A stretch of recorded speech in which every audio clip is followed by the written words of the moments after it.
Players goaltending as a position of strength. Right. Like, they're benching a guy who's been undefeated in the playoffs. Like, how many teams have ever done that? I think with Stuart Skinner, he calls it a roller coaster all the time. And so you have to, go with him that it is a roller coaster. And when he got benched so early in that first round, I think that absolutely would have been gutting to most players in this league. But because of what he's been through throughout his career, because of the work that he puts in, like, this is a guy that's seen a sports psychologist since he was a teenager, reads all these books by a stoic. Like, he really has leaned into the mental game. I think that he used that and framed it as an opportunity to work with the goalie coach and hone in on some technical aspects of the game. As you guys know, in the playoffs, there's typically not that much practice time, so that was like a rare moment where he actually could, train and work on some things.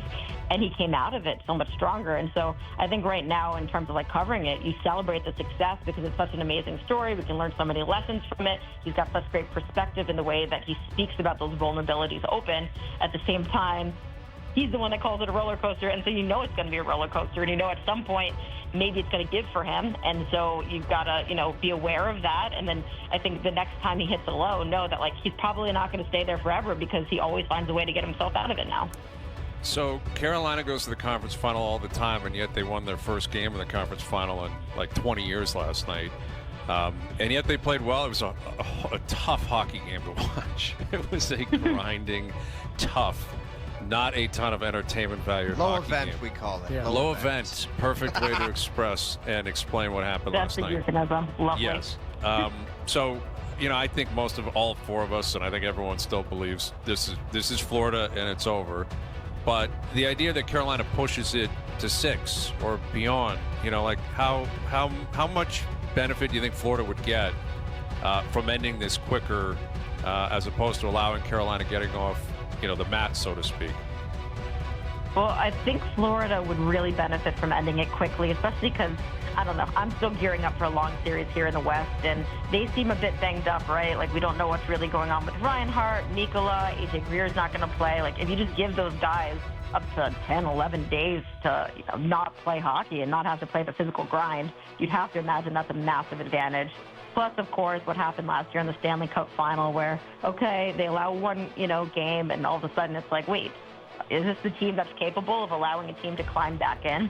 My experiences with Florida, specifically this year, like, they're just so advanced mentally. Like, this is such a disciplined and structured game of the way that they're able to toe the line of being a tough team to play against, but not allowing it to affect them.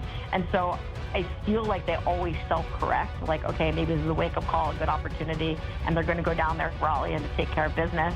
At the same time, like, it just didn't look like the Canes team we're used to, right? Like, I covered them through the first 2 rounds at various points, and they were unrecognizable. So now that they're starting to find themselves, maybe it's a bit of confidence. Maybe Freddie just needs to sit for a bit to reset so he could regain that form. And Nikisha now feels like a weapon, right? Like, Rod was so scared to put him in because he didn't speak English. They're worried about communicating, and that kid looked pretty good to me last game. So I think we have a bit of a series now.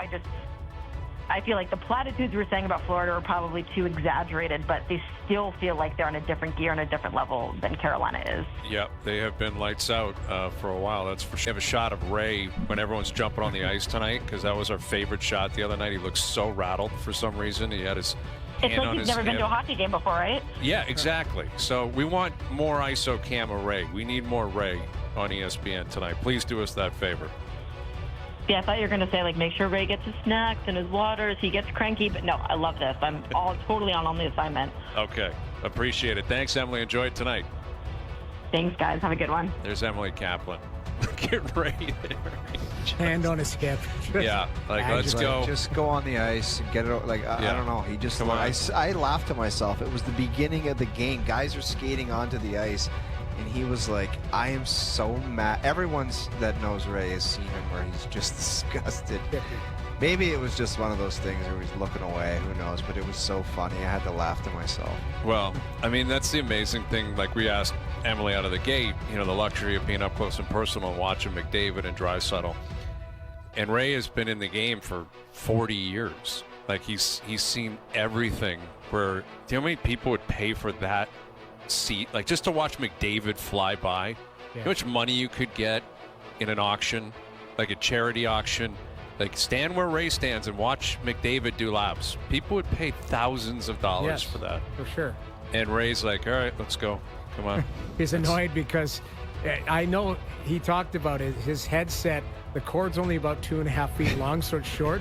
So he's stuck in his headset, kind of leaning back against the Right. wall. Like, And it that's is an awkward position place. noodles. It doesn't for play. I mean, you go to all the building. That Yeah. one doesn't exactly look inviting. You're basically on the Oilers bench. It is. You are. And there's certain spots. Like Ray loves being between the benches. I like being between the benches in a safe spot. Like Ottawa's got a nice safe spot there, even though I've been that's your conked safe twice place. there.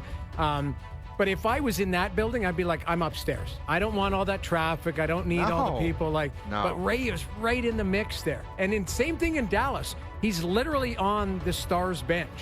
Like the backup goalie, I think, sits right there, and you're like having to look and find sight lines. It's in certain buildings. I'm like, put me upstairs. I've got better views. Yep. He's right in the mix. Oh, like, he loves you it, know, man. and he's great at it. It's In the just, trenches. It is in the trenches because you can't tell a guy to sit down. Like, I don't know how many times, like, there's D that stand, like Thomas Chabot likes to stand like 30 seconds before he goes out. So I'm not going to knock on the glass, go, can you sit down? I'm trying to watch the play. Like, you got to watch your monitor, you go around him. Like, that's the hazards of doing color when you're right in the mix, because certain guys have their routines and you're not going to break them because you're trying to find a sight line. So it's Right. pretty interesting stuff. Some guys would, I think, would have the audacity to be like, hey, sit down. And Ray would. Like, Ray might. Ray, hey, sit down. I'm trying to call this. Yeah. Speaking of calling, did Jack Nicklaus get a call from Rory McIlroy about pulling the chute at the Memorial? We have an answer on that. We'll get into it.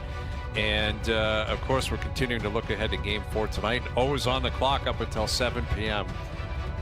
Making pitches for bringing back the core four. Making the I've got pitch. another one. You've I've got got another one? another one. All right, we'll hear it. We'll get to it. Overdrive continues. TSN 1050 and on TSN 2.